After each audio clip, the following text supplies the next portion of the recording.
কিন্তু গরম বোধহয় বেশ পড়েছে, তাই না? গরমে তো সবারই কষ্ট হচ্ছে। আমরা যখন ছোট ছিলাম আমার পরিষ্কার মনে আছে, গরম নিয়ে মানে স্কুলে যখন পড়তাম, স্কুলে বলতে ক্লাস 3, 4, 5 যখন পড়তাম, খুব সম্ভবত এত আমরা গরম নিয়ে কমপ্লেন করতাম না, এত গরম পড়তো না। আবার একইভাবে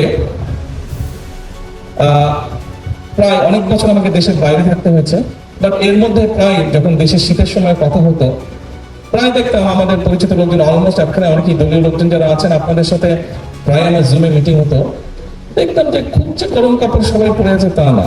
অনেকেই শুনতাম শীত পড়েই নাই, ডিসেম্বর জানুয়ারি মাসে বলতো শীত পড়ে নাই, অর্থাৎ জানুয়ারি মাসের প্রথম সপ্তাহে বা দ্বিতীয় সপ্তাহের দিকে বলতো যে মাঝে মাঝে একটু শীত পড়েছে, অর্থাৎ শীতও তেমন পড়ে না। পরিষ্কার আমার মনে আছে আমরা যখন স্কুলে পড়তাম, আমি যখন স্কুলে ছিলাম তখন 26শে মার্চের যে স্কুলের প্রোগ্রাম হতো, স্বাভাবিক আপনারা নিশ্চয়ই অনেকেই করেছেন, 26শে মার্চ আসে স্কুলে একটা সাংস্কৃতিক অনুষ্ঠান হতো। আমার পরিষ্কার মনে আছে 26শে মার্চের প্রোগ্রামে যখন রিহার্সাল দিতাম স্কুলে, সেই সময় কিন্তু সোয়েটার পরে থাকতাম, শীত থাকতো। মানে আমার বয়সী যারা আছেন তাদের নিশ্চয়ই এরকম এখানে মনে আছে এরকম বিষয়টা। এখন এই যে দুটো ঘটনা বললাম, গরম এবং শীত, আমরা কিন্তু এই বিষয়টি নিয়ে আজকে এখানে বসেছি। অর্থাৎ আমাদের ক্লাইমেট কিন্তু, আবহাওয়া যেটাই বলি, ক্লাইমেট বলি, আবহাওয়া বলি, এগুলো কিন্তু চেঞ্জ হয়ে যাচ্ছে। আমি যখন এখানে আসলাম, এই অনুষ্ঠানে যোগ দিতে আসলাম, আসার পরে ভিত্তিপ্রস্তর স্থাপন করলাম। ভিত্তিপ্রস্তর স্থাপনের পরে আরো দুটো কাজ করেছে। একটি হচ্ছে গাছের, একটি তাল গাছের চারা রোপণ করেছে এবং একই সাথে একটি পুকুরে মাছ ছেড়েছে, পুকুরটা আপনারা দেখেছেন। আর একই সাথে আরেকটি ছোট্ট অনুষ্ঠান হয়েছে, যে যেই এখানে স্থাপনা তৈরি হবে সেই স্থাপনা কেমন ভাবে হবে, কি হবে, এখানে আর্কিটেক্ট সাহেব আছেন, উনিও বোঝালেন এবং আবহাওয়ার সাথে সামঞ্জস্য রেখে এই বিল্ডিংটাকে ওনারা ডিজাইন করছেন। এখন এই যেই জায়গাটা করছি, আপনারা এই যেই জায়গাটা আজকে আমরা দাঁড়িয়ে আছি, আমি আসার সময় দেখলাম একটা জায়গায় বালির উপরে একটা ডিঙি নৌকার মতন বেশ বড় একটা নৌকা পড়ে আছে, নিশ্চয়ই আপনারা দেখেছেন, একটা টার্নিং এর ওখানে। আচ্ছা, ওটা দেখে আমার ধারণা হলো, আমি ধারণা করতে পারি এবং এলাকা থেকে ধারণা হলো খুব সম্ভবত 20-25 বছর আগে এখানে মাটি ছিল না, এখানে পানি ছিল। এই জায়গায়, এই যে এখানে আমাদের গাজীপুরের মেয়র সাহেব এখানে উনিও মাথা নাড়ছেন যে এখানে পানি ছিল, মনে হয় ছোটবেলায় ওনারা এখানে সাঁতার টাতার কেটেছেন, এই যে রনিও করছে, এখানে নদী ছিল এখানে। তার মানে চিন্তা করুন, আপনারা চিন্তা করুন, আজকে আমরা যেখানে দাঁড়িয়েছি সেখানে পানি ছিল। এইখানে এর আশেপাশে যে যেগুলো মাটি ছিল নিশ্চয়ই অনেক গাছপালা ছিল, আজকে নিশ্চয়ই অনেক গাছপালা নেই, স্বাভাবিক। অনেক বাড়িঘর হয়েছে, যে জায়গাগুলোতে মাটিও ছিল, বাড়িঘর করতে হলে গাছপালা কাটতেই হবে। আমরা এখানে একটা ভিডিও দেখলাম, এই ভিডিওতে খুব সম্ভব একটা ছোট সিন দেখেছে, যেটা বোধহয় খুব সম্ভব কক্সবাজারের রোহিঙ্গারা যেখানে থাকে খুব সম্ভব সেই জায়গাটা দেখিয়েছে ভিডিওতে। আমার দেখে যতটুকু, আমি যাইনি, দেখে যতটুকু মনে হলো ছবি দেখে, রোহিঙ্গারা যেখানে আছে প্রায় 10 লক্ষেরও বেশি রোহিঙ্গা আছে ওখানে, 1.3 মিলিয়নের মতো, মানে প্রায় 13 লক্ষের কাছাকাছি রোহিঙ্গা আছে। এত বড় এরিয়াতে, যতটুকু আমার মনে আছে, আমি লাস্ট গিয়েছিলাম খুব সম্ভব কক্সবাজার টেকনাফের দিকে আমি গিয়েছিলাম 2005-06 দিকে গিয়েছিলাম। তার আগে যখন গিয়েছিলাম তখন আমি দেখছিলাম যেই জায়গাগুলো গাছে ভরা ছিল সেই জায়গাগুলো স্বাভাবিকভাবে রোহিঙ্গাদের বাসস্থান তৈরি করা হয়েছে, অর্থাৎ হাজার হাজার গাছ কেটে ফেলা হয়েছে। কিছুদিন আগে আমি হঠাৎ করে একদিন সকালে পত্রিকায় দেখলাম যে কক্সবাজার থেকে বিচের পাশ দিয়ে একদম উখিয়া পর্যন্ত একটা রাস্তা করা হচ্ছে, একটা বিচ রোড করা হচ্ছে এবং যে কোনো কারণে হোক রোডের ডিজাইনের কারণে প্রায় 3000 গাছ কেটে ফেলতে হবে। তো দেখার পরে আমি তারপরে এইটার দায়িত্বে যেই মন্ত্রী আছেন ওনাকে ফোন করে নিউজটা আমি ওনাকে পাঠিয়ে আমি বললাম যে ওদের সাথে কথা বলেন, ডিজাইনটাকে একটু চেঞ্জ করা যদি সম্ভব হয় ভালো হয়, এই গাছ কাটা যাবে না। কি করবে না করবে সেটা তারা ডিসাইড করুক, ইঞ্জিনিয়াররা তারা ডিসাইড করুক, কিন্তু এই গাছ কাটা যাবে না। সম্মানিত উপস্থিতিবৃন্দ, দুর্যোগ আসবে, প্রকৃতির দুর্যোগ, প্রাকৃতিক দুর্যোগ আমরা যেটাই যেভাবে বলে আসবে, আমরা সেটাকে কিন্তু বন্ধ করতে পারবো না, সেটাকে নিয়ন্ত্রণ করার ক্ষমতা আমাদের নেই। কিন্তু এই যে আমি কয়েকটা কথা বললাম, এখানে অনেক বেশ কয়েকটি কথা আছে। অর্থাৎ আজকে কেন এই জায়গাটা যেখানে পানি ছিল এখানে মাটি ভরতে হলো, এখানে অফিস আদালত হচ্ছে, স্কুল কলেজ হচ্ছে, হাসপাতাল হচ্ছে, বাসস্থান তৈরি হচ্ছে, অর্থাৎ আমাদের জনসংখ্যা বাড়ছে, আমাদের জনসংখ্যা বাড়ছে। এই জনসংখ্যা একদিকে যেমন বাড়ছে, তাদের বাসস্থানের প্রয়োজন। আরেকটা জিনিস খেয়াল করে দেখবেন খুবই জরুরি, সেটি হচ্ছে বাসস্থান তৈরির সাথে সাথে মানুষের স্কুল কলেজ সবকিছু তৈরি হওয়ার সাথে সাথে কিন্তু ফসলি জমির পরিমাণ কমছে। বাংলাদেশ একটি জনবহুল দেশ, যেমন দুর্যোগ প্রবণ একটি এলাকা, ঠিক একইভাবে একটি জনবহুল দেশ। কাজে আমাদেরকে অল্প একটু দুর্যোগ হলে কিন্তু মানুষ ক্ষতিগ্রস্ত হয়, অল্প একটু দুর্যোগ হলে কিন্তু আমাদের ফসল হানি হয়, আমাদের গবাদি পশু নষ্ট হয়। সেই জন্য আজকের এই অনুষ্ঠানটির মূল যে লক্ষ্য বা বিষয়টি, সেটি হচ্ছে আমার ধারণা দুটি। এক, এখানে যেটা শুনেছি আমি, যেটা জানি, যে এই প্রতিষ্ঠানটি তৈরি হওয়ার পরে এখানে আমাদের ক্লাইমেট বা আবহাওয়া যে চেঞ্জ হচ্ছে সেটি সম্পর্কে রিসার্চ করা, কিভাবে এই বিষয়গুলোকে আমরা ট্যাকেল করব। অ্যাট দ্য সেম টাইম সেটি ভূমিকম্প হোক, সেটি অন্য জলোচ্ছ্বাস হোক, যেটি হোক, সেখান থেকে আমরা কিভাবে আমাদের সম্পদ এবং মানুষকে আমরা রক্ষা করব। যারা কাজ করবে এই কাজে তাদেরকে ট্রেনিং দেওয়া হবে, তাই তো? তাদেরকে ট্রেনিং দেওয়া হবে। এখন এই যে ট্রেনিং দেওয়া হবে, 20 কোটি মানুষের মধ্যে আপনি কতজনকে ট্রেনিং দিতে পারবেন?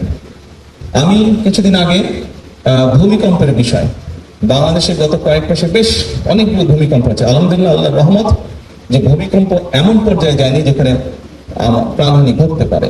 কিছু ইঞ্জুরি হয়েছে, ছোটখাটো হয়তো হয়েছে, কিন্তু ম্যাসিভ আকারে কিছু নেই। আল্লাহর কাছে হাজারো লক্ষ কোটি শুকরিয়া। এই যে ভূমিকম্প হচ্ছে, এটির একটি অন্যতম কারণ হচ্ছে গুলশান এলাকায়, ক্যান্টনমেন্ট এলাকায়, এই যে এলাকাটি, এখানে আমার পরিষ্কার মনে আছে, ছোটবেলায় দেখেছি যে 50 ফিট গেলে, 50 ফিটে যাওয়া লাগতো না, 20-25 ফিট গেলেই বা 15 ফিট গেলেই পানি বের হতো। এখন আমি শুনেছি সেখানে প্রায় 600-700 ফিট নিচে যেতে পানি পাবো না। এবং এটি আপনারা এখানে অনেকেই আছেন হয়তো কম বেশি ডাইরেক্টলি না হলে ইনডাইরেক্টলি কৃষিকাজের সাথে জড়িত, আপনারা এই খবরটা আপনারা জানেন। 20 কোটি লোকের ফসল উৎপাদনের জন্য আমাদের কৃষকরা সারা বাংলাদেশে তারা যে গভীর নলকূপের মাধ্যমে পানি টেনে তুলছে, তার ফলে যেটি হচ্ছে নিচে থেকে আস্তে আস্তে শূন্য হয়ে যাচ্ছে।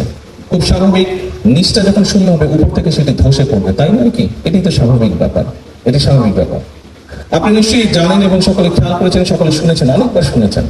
আমরা আমাদের নির্বাচনী যে ম্যানিফেস্টো ছিল, নির্বাচনী যে মিটিং ছিল, বিভিন্ন বিষয় ছিল, সেখানে আমরা উল্লেখ করেছি যে আমরা খাল খনন কর্মসূচি শুরু করব। আমরা সরকার গঠন করেছি আলহামদুলিল্লাহ, এবং আমরা আমাদের সেই প্রতিষ্ঠিত খাল খনন কর্মসূচি শুরু করেছি। 2-3 দিন আগে একজন সাংবাদিক এক জায়গায় বলছে বিএনপি খাল খনন কর্মসূচি শুরু করেছে, এটি তাদের একটি রাজনৈতিক প্রোগ্রাম, এর কথা কোনো হিসাব নেই, কিছু না, এটা করতে হবে বলে করেছে। তো আমি খুব শ্রদ্ধার সঙ্গে ওনাকে বলতে চাই, বিষয়টি আসলে তা নয়। এই খাল খনন কর্মসূচির সাথে মানুষের জীবন ওতপ্রোতভাবে জড়িত, এই খাল খনন কর্মসূচির সাথে কৃষি জড়িত, এই খাল খনন কর্মসূচির সাথে এই ভূমিকম্প পর্যন্ত জড়িত। সম্মানিত উপস্থিতিবৃন্দ, আমরা গত 20 বছরে যে পরিমাণ পানি নিচে থেকে টেনে উপরে তুলেছি, আমাদের ব্যবহার করেছি, এই পরিমাণ পানি যদি আজকে থেকে খাল খননের মাধ্যমে, নদী খননের মাধ্যমে, খাল খননের মাধ্যমে সারা দেশেও যদি আমরা ছড়িয়ে দিই পানিগুলো, বিশেষ করে বর্ষার সময় যে অতিরিক্ত পানি আসে সেটিকে যদি আমরা ছড়িয়ে দিই, মিনিমাম 20 বছর আরো লাগবে সেই যে শূন্যস্থান পর্যন্ত, অর্থাৎ মোটামুটি ভাবে রিচার্জ হতে 20 বছর সময় লাগবে। 20 বছরে আপনার জনসংখ্যা আরো বাড়বে, আপনার খাদ্য উৎপাদন আরো আমাদেরকে বাড়াতে হবে। কাজে আমাদেরকে কোনোভাবেই ভূগর্ভস্থ পানি ব্যবহার করা বোধহয় আমাদের জন্য বিপদজনক হয়ে যাচ্ছে, এবং এটিও কিন্তু দুর্যোগের সাথে সম্পর্কিত। যেভাবেই হোক আমাদেরকে খাল খনন কর্মসূচি শুরু করতে হবে। আপনারা নিশ্চিত পত্রিকায় দেখেছেন, কয়েকদিন আগে আমরা একটি সিদ্ধান্ত নিয়েছি যে আমাদের উত্তর অঞ্চল, দক্ষিণ অঞ্চলে, বিশেষ করে রাজশাহীতে আমরা পদ্মা নদীর সাথে পদ্মা ব্যারাজ তৈরি করব। আমরা যেখানে পদ্মা ব্যারাজ এই জন্য আমরা তৈরি করবো যে সীমান্তের উপরে তারা ব্যারাজ তৈরি করা, বাঁধ তৈরি করার মাধ্যমে বিভিন্নভাবে পানি তারা নিচ্ছে, কিন্তু আমাদের কাছে যে পানিটি আসছে শুকনো মৌসুমে হয়তো আমরা কম পাচ্ছি, যার ফলে যেটা হচ্ছে পানিতে, নদীতে পানি স্রোত কমে যাওয়ার ফলে অনেক সমস্যা হচ্ছে। আস্তে আস্তে আশপাশগুলো শুকিয়ে যাচ্ছে। আপনারা নিশ্চয়ই দেখেছেন, ছোটবেলায় আমরা দেখেছি পদ্মা নদীর এপার থেকে ওপার দেখা যায় না, এখনো দেখা যায় না, তবে তখন পানি ছিল, এখন পানি শূন্য, দেখা হয়তো এখনো যায় না এপার থেকে ওপার। কেন চাচ্ছি আমরা ব্যারাজটি করতে? এই ব্যারাজটি আমরা এই জন্য করতে চাচ্ছি যে বর্ষাই বলুন, শুকনো মৌসুমি বলুন, যখনই হোক আমাদের দেশের মানুষ, কৃষকই হোক বা যে কোনো মানুষ হোক, তারা যাতে পানি পায়। আরেকটা ডেঞ্জারাস ব্যাপার হচ্ছে এই ফারাক্কা বাঁধ হওয়ার কারণে যেটি হচ্ছে, ধীরে ধীরে যেহেতু পানির পরিমাণ কম, সেজন্য ধীরে ধীরে যেটি হচ্ছে সমুদ্রের পানি দক্ষিণ অঞ্চলে ঢুকছে, ফলে সুন্দরবন সহ ওই সকল অঞ্চলে যে সমস্যাটা আছে, নোনতার কারণে পানি, নোনতা পানি বেশি পরিমাণে ভিতরে চলে আসার কারণে বিভিন্ন গাছপালা নষ্ট হচ্ছে, বিভিন্ন পশু বিলুপ্ত হয়ে যাচ্ছে।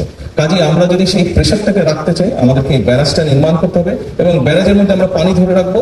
যখন বাড়তি পানি, বর্ষার মৌসুমে যে পানিটা আসে, সেই পানিটি আমরা ধরে রাখতে পারবো, যাতে করে সেই পানিটি আমরা আমাদের মানুষের জন্য কাজে ব্যবহার করতে পারি, সেই পানিটিকে আমরা আরো যাবতীয় কাজে ব্যবহার করতে পারি। এবং শুধু এটাই নয়, এটার সাথে আরেকটি সমস্যা আছে, আমাদের ব্রহ্মপুত্র, তিস্তা, ব্রহ্মপুত্র, তিস্তা নদী যেটি আছে, আপনার পত্রিকায় অনেকবার দেখেছেন, অনেকে অনেক কথা বলতে পারে, সস্তা জনপ্রিয়তার জন্য অনেক কথা অনেকে বলতে পারে, তবে আপনাদের সকলের সামনে আজকে আমি পরিষ্কার একটি কথা বলে যাই, ইনশাল্লাহ এই বিএনপি সরকার পদ্মা ব্যারেজের কাজেও হাত দেবে, ইনশাল্লাহ তিস্তা ব্যারেজের কাজে হাত দেবে। যারা বিভিন্ন বড় বড় কথা বলছে তাদের উদ্দেশ্যে পরিষ্কার ভাবে বলতে চাই, এই যে আজকে এখানে দুর্যোগ মন্ত্রী বসে আছেন, এই লোকটার নেতৃত্বে তিস্তায় বিএনপি কর্মসূচি পালন করেছে, যা বাংলাদেশের অন্য কোনো রাজনৈতিক দল করে না। তারা হয়তো বড় বড় কথা বলেছে, গরম গরম কথা বলেছে, কিন্তু কাজ যদি কেউ করে থাকে, ডেলিভারি যদি কেউ করে থাকে, পরিস্থিতি যদি কেউ তৈরি করে থাকে, সেটা বিএনপি করেছে। ইনশাআল্লাহ বিএনপি সেটা করবে। এখন উপস্থিতিবৃন্দ, যে কথাটা আমি বলেছি, দুর্যোগ আমরা থামাতে পারি।